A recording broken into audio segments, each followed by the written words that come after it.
अस्सलामुअलैकुम वरहमतुल्लाहि वबरकातुहु। नाज़रीन, इस्तक़बाल है आपको उर्दू न्यूज़ क़ासमी के अंदर।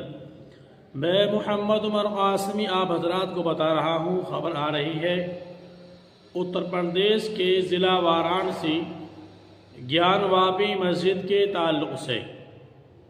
जी हाँ, जैसे ही राम मंदिर का उद्घाटन हुआ उसके एक दो दिन के बाद ही ज्ञानवापी मस्जिद के सर्वे की रिपोर्ट को आम करने की डिमांड होने लगी कि उसको आवाम के सामने रख दिया जाए, उसको खोल दिया जाए कि उस सर्वे के अंदर क्या रिपोर्ट है, क्या सबूत मिले हैं, क्या दलाइल मिले हैं। क्योंकि ये तो आतंकवादी ग्रुप को पहले से मालूम है कि ASI रिपोर्ट हमारे हक में आएगी, हमारे फेवर में आएगी, जैसे हम चाहेंगे वैसे आएगी। इसके अंदर क्या है ये सब कुछ पहले से इनको मालूम था। बाबरी मस्जिद के बाद राम मंदिर का जो उद्घाटन हुआ है, इसके होने के बाद में इसकी रिपोर्ट को आम करने की मांग की गई और इसको आम कर दिया गया, दोनों फरीक को सौंप दिया गया। हालांकि जो सबूत इन्होंने इसके अंदर बताए हैं कि 32 सबूत ऐसे मिले हैं जिनसे ये बात साबित होती है कि मंदिर था। मैं आप हजरात को बताता चलूं, ज्ञानवापी ही नहीं, अब से पहले बाबरी मस्जिद की ASI रिपोर्ट के अंदर भी 32 नहीं, वहां 32 से भी ज्यादा सबूत ASI रिपोर्ट के अंदर मिले थे। लेकिन उन सबूत का जब दलील के साथ में मुतालबा किया गया कि ये सबूत तुम्हारे पास हैं, इनकी दलील और दे दो, इन निशानात की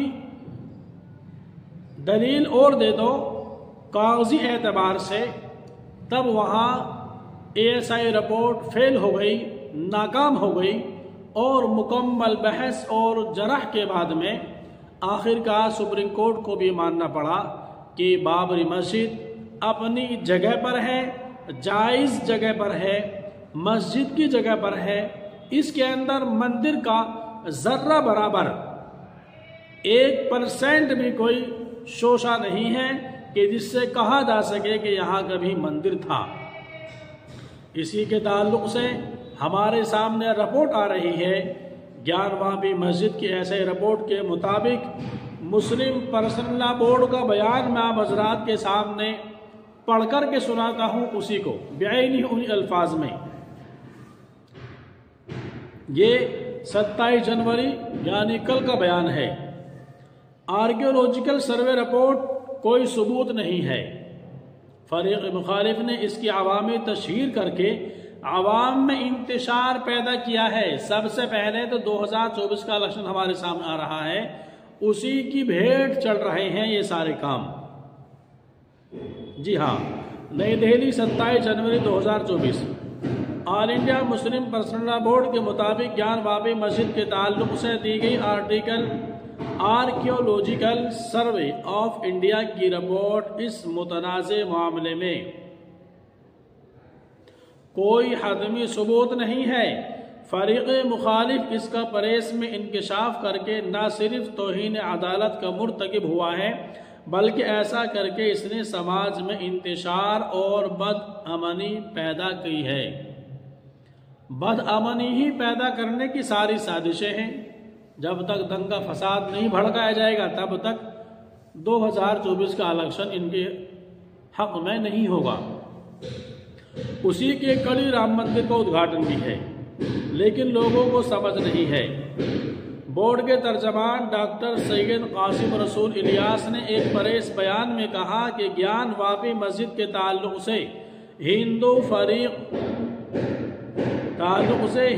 फिरका तंजीमें कई सालों से मुसलसल आवाम को गुमराह कर रही हैं। इसकी ताज़ा मिसाल आर्कियोलॉजिकल सर्वे ऑफ इंडिया की वो रिपोर्ट है जो इसने अदालत में दाखिल की थी और कोर्ट ही के हुक्म पर मुद्दईयान और मुद्दआ अलैह को फराहम की है। ये रिपोर्ट इनके मुताले और तैयारी के लिए थी, ताहम फरीक़ मुखालिफ ने इसका परेस में इजरा करके ना सिर्फ अदालत की तौहीन की है बल्कि मुल्क के सादा लोग आवाम को गुमराह करने की भी कोशिश की है, क्योंकि अब इन आतंकवादियों के जहन के अंदर जो लोग भड़काना, दंगा भड़काने की फिराक में लगे रहते हैं, ये तो इस रिपोर्ट को यही मान रहे हैं कि जैसे कि मस्जिद के खिलाफ फैसला आ चुका है और मुकदमा हम जीत चुके हैं, मस्जिद हमें मिल चुकी है, अब हमें यहाँ मंदिर बनाना है, जल्दी से इस मस्जिद को यहाँ से हटाओ, शहीद करो, ख़त्म करो। बोर्ड के तर्जमान ने आगे कहा कि इससे कबल बाबरी मस्जिद के मामले में भी महकमा आसार कदीमा ने बाबरी मस्जिद के नीचे आलीशान मंदिर होने का दावा किया था, लेकिन जब बोर्ड की जानिब से मुल्क के 10 मुमताज़ माहिरीन आसार कदीमा ने अदालत में मुहासबा करके इसकी पोल खोल दी, नीज़ इसके बरअक्स खुदाई में पाई जाने वाली चीज़ों से बाबरी मस्जिद की हिमायत में दलाइल दिए, तो इलाहाबाद हाई कोर्ट की लखनऊ बेंच ने इस रिपोर्ट को लायक़े एतनाही नहीं समझा और सुप्रीम कोर्ट ने अपने मुशाहदात में कहा कि खुदाई में जो अशिया मिली हैं वो बाबरी मस्जिद की तामीर से 4 सदियों पेशतर की हैं, लिहाजा मौजूदा रिपोर्ट पर अदालत का हतमी फ़ैसला क्या होगा ये तो वक्त ही बताएगा। हमें यकीन है कि बाबरी मस्जिद मामले में जो हशर महकमा आसार कदीमा की रिपोर्ट का हुआ था, इससे मुख्तलिफ मामला इस रिपोर्ट का भी नहीं होगा। जैसे उनको वहाँ पर मुँह की खानी पड़ी थी, ASI सर्वे की जांच के मुताबिक जो लोग डिमांड कर रहे थे, लेकिन जब सुप्रीम कोर्ट के अंदर मुकदमा सुना और दलाइल पेश किए गए तो कहीं से कहीं तक 1% भी कोई अपने सबूत नहीं पेश कर सके। आखिरकार सुप्रीम कोर्ट को ये बात तस्लीम करनी पड़ी, मानना पड़ा कि बाबरी मस्जिद अपनी जगह पर है, मंदिर का इसमें कोई दखल नहीं है, लेकिन हम लोगों की आस्था को रखते हुए इस जगह को मंदिर के हक में देते हैं और मस्जिद के बदले में जगह दूसरी देते हैं।